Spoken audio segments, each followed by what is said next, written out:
कोलकाता के मेयर का बड़ा हमला। एनआरसी लागू करने वाले बंगाल विरोधी। अरफनगंज मार्केट विवाद में सख्ती का संकेत। कोलकाता के मेयर फिरहाद हकीम ने एक बार फिर बीजेपी और केंद्र सरकार पर तीखा हमला बोला। उन्होंने कहा कि जो लोग एनआरसी यानी नेशनल रजिस्टर ऑफ सिटीजन्स जैसे कानून लाना चाहते हैं वो बंगाल और बंगालियों के खिलाफ है। मेयर ने कहा कि इनकी नीतियां समाज में नफरत फैलाने वाली है और यह लोग भारतीय संविधान को नहीं मानते। उन्होंने साफ शब्दों में कहा कि इनका मकसद पूरे देश में हेट पॉलिटिक्स यानी नफरत की राजनीति करना है। एनआरसी उसी का हिस्सा था, लेकिन बंगाल की जनता ने ऐसे विचारों को कभी स्वीकार नहीं किया और आगे भी नहीं करेगी। वहीं अरफनगंज मार्केट पर बवाल। मेयर बोले जरूरत पड़ी तो फोर्स का इस्तेमाल करेंगे। मेयर ने अरफनगंज मार्केट को लेकर चल रहे विवाद पर भी प्रतिक्रिया दी। उन्होंने बताया कि निगम की टीम जब वहां निरीक्षण के लिए गई तो कुछ स्थानीय लोगों ने बीजेपी के झंडे देकर विरोध प्रदर्शन किया और माहौल बिगाड़ने की कोशिश की। मेयर ने कहा, हमने पहले बातचीत में समाधान निकालने की कोशिश की, लेकिन अगर जरूरत पड़ी तो हम कानूनी तरीके से और प्रशासनिक फोर्स का इस्तेमाल करके वहां कार्रवाई करेंगे। कोई भी राजनीतिक पार्टी नगर निगम के काम में बाधा नहीं डाल सकती। अरफनगंज इलाके के मार्केट में हाल ही में कुछ अनियमितताओं और सुरक्षा मानकों की जांच चल रही है। नगर निगम की टीम वहां नियमों के पालन को लेकर पहुंची थी, लेकिन स्थानीय राजनीतिक विरोध के चलते माहौल तनावपूर्ण हो गया। ওইটা আমাদের অফিসাররা গেছিল টেম্পোরারি করতে, ওখানে একটা রেজিস্ট্যান্স আসে।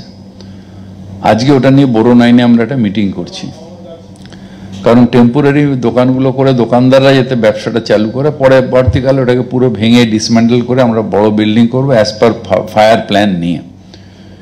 লোকাল কিছু লোক যারা বদমাইশি করছে, যারা বিজেপির পতাকা নিয়ে বদমাইশি করছে, তারা এসে বদমাইশি করে আমাদের অফিসারদের কালকে কাজ করতে দেয়নি।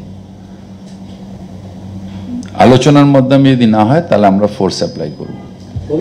বাজারে বাজারে যে হাইড্রেন্ট যেগুলো অনেকগুলো লাগানো হয়েছে জলের উৎসের জন্য, আগুন হাইড্রেন্ট না, আমাদের ডিপ টিউবওয়েল, এগুলোকে আরো বাড়ানোর চিন্তা কি করছেন? হ্যাঁ, সেগুলো নিয়ে আলোচনা হয়েছে। আমি আপনি যখন এসবি আসবে আমি আপনাকে পুরোটা বলে দেবো। কোচবিহারের বাসিন্দা তাকে দিনহাটার বাসিন্দা তাকে এনআরসির নোটিশ দিয়েছি। কারণ হচ্ছে যে তারা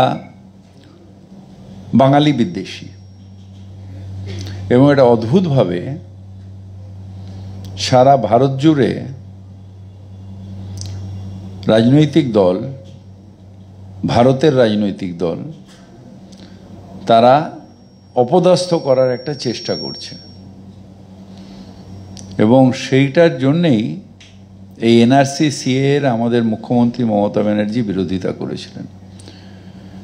হেট্রেড পলিটিক্স করার জন্যে এই পুরো প্ল্যানিংটা, যেন আমাদের অথেন্টিকেট ভারতবর্ষের মানুষ তাকে পুশ আউট করে দিয়ে বাংলাদেশের হাতে দিয়ে দেওয়া, আবার পরবর্তীকালে নিয়ে নেওয়া।